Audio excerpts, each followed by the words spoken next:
they're off.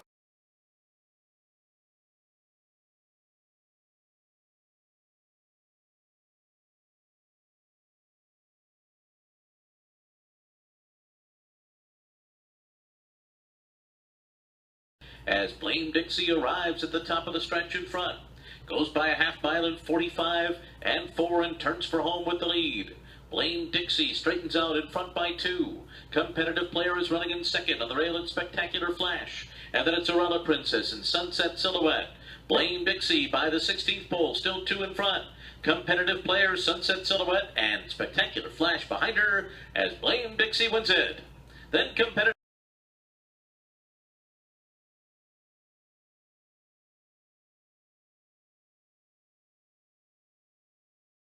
Savoy Stomp is coming up now.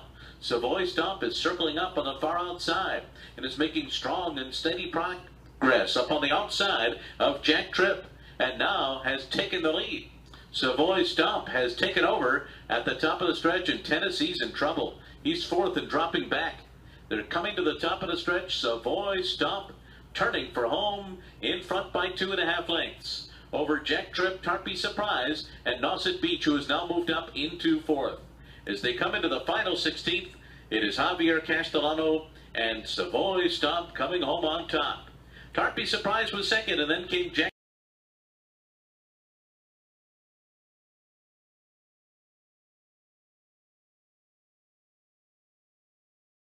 Last of them all is King of Jack.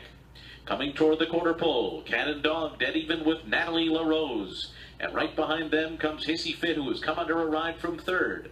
Starting to pick up stride, Scotland Bay. Scotland Bay charging up and floated wide into the stretch while saving all the ground here is Playa Zaragoza, who's trying to rally up the rail. Natalie LaRose has taken the lead at the 8th pole. Tight quarters there and steadying hard was Playa Zaragoza down on the inside. Natalie LaRose is 2 lengths in front. Then Cannon Dog, Playa Zaragoza coming through on the rail once again into second. Natalie LaRose will win it from Playa Zaragoza.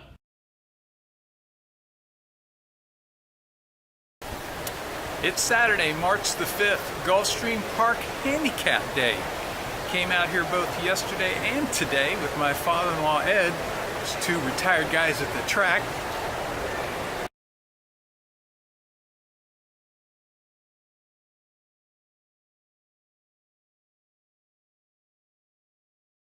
Side, and they're coming to the top of the stretch, and they have to catch Je ne sais pas.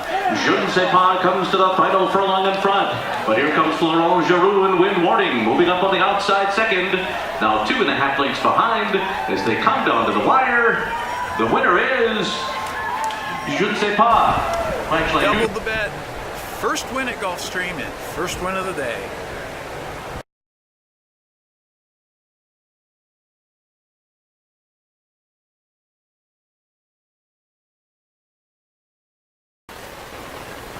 The 7th at Gulfstream was a 9-furlong turf event.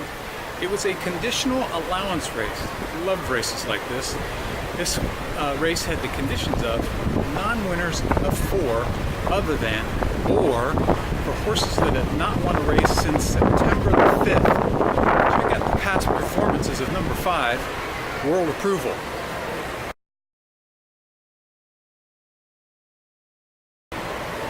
Oh yeah. Is that a coincidence? I think not. Gabby Gaudet and Ron Nicoletti discussed before the race how there was a scratch today and that left no one who would go to the front. Check the past performances now. I don't know if he is, and I'm not sure if Julien Leparoux is smart enough to go to the front. Gates open, right to the front. When Larry Coleman said the half was in 48 and change, I knew I was home free. One furlong to run, and World Approval going strong. World Approval and Julien Leparoux. 4-1. Big 4-1, paid $10.20, tripled the bet, over $75. Oh man, that's nice.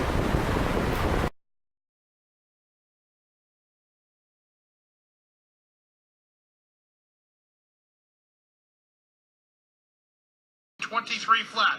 And here's Regally Ready, just continuing to glide along on the inside. And he puts ahead in front. From second now, Texas playing 3 wide, the picket factor, 4 wide Poseidon's Way.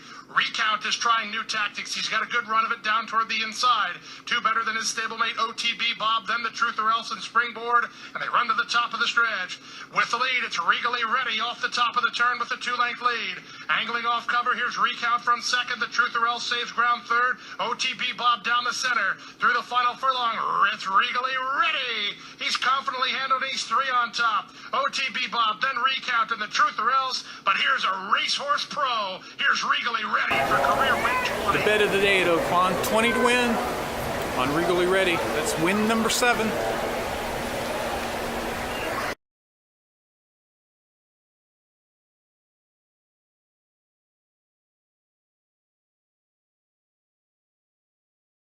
Quarter 21-3. It's a wicked pace being set. The Sidle Indian sets the tone. He leads it a half a length. Up on the outside, here's the veteran Alsvid drawing alongside the leader, and Den's Legacy tries to spring the upset from third with a quarter of a mile left to go. Chris Amy and Alsvid issue the challenge to Ramon Vasquez and Subtle Indian. Subtle Indian cuts the corner, and he opens 2 lengths. Alsvid right back at him from second, and Den's Legacy is third, and he still has a chance. Inside the final furlong, Subtle Indian pulling out all the stops. Den's Legacy and Alsvid second and third. 16th pole. Subtle Indian has the lead. Nothing subtle about this Indian. Subtle Indian by a length.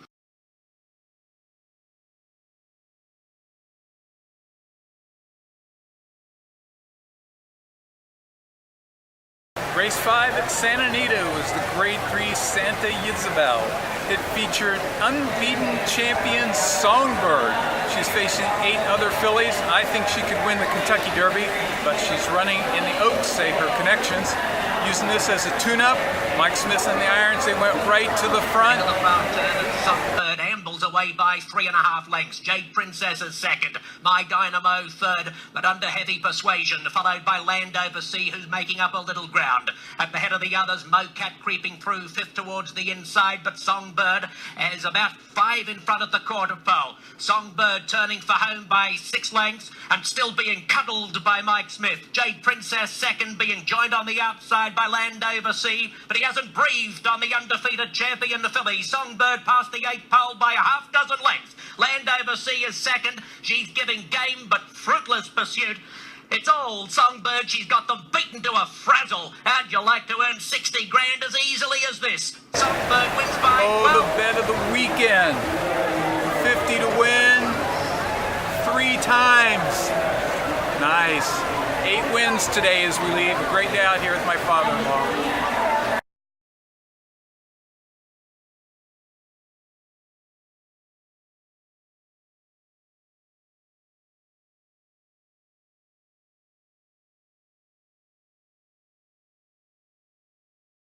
And right alongside of her is Just Talkin', who's in behind them, and now swings to the outside and begins to move up as they're into the stretch. Yes, Mongolia in front. Love the Kitten. Here's Just Talkin', gaining ground on the far outside, and Lake Turkana down toward the rail. And here comes Just Talkin'.